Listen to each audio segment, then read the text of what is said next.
اور یہی تو وجہ سرکار علیہ السلام نے جو یہ جملہ ارشاد فرمایا تھا کہ میری فضیلت جس طرح دیگر انبیاء پہ ہے اسی طرح علماء کو فضیلت حاصل ہے عابدین پر. یہ ایک سوال مقدر کا جواب تھا.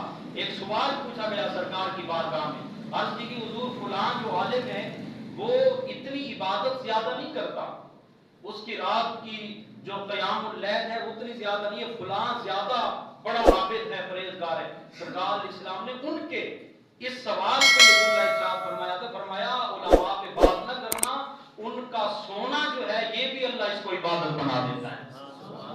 کیوں؟ فرمایا عابد جو ہے وہ اپنی ذات کے لیے جیتا ہے, عبادت کرتا ہے اپنی بقا کے لیے, اپنی آخرت کے لیے, اپنی ذات کے لیے, لیکن عالم دین جو ہے فرمایا وہ حضور کے دین کے لیے, اعلاء کلمت اللہ کے لیے, دین کی سربلندی کے لیے, دین کی بقا کے لیے جیتا ہے. فرمایا اس کا یہ سانس لینا بھی اللہ اس کو عبادت بنا دیتا ہے.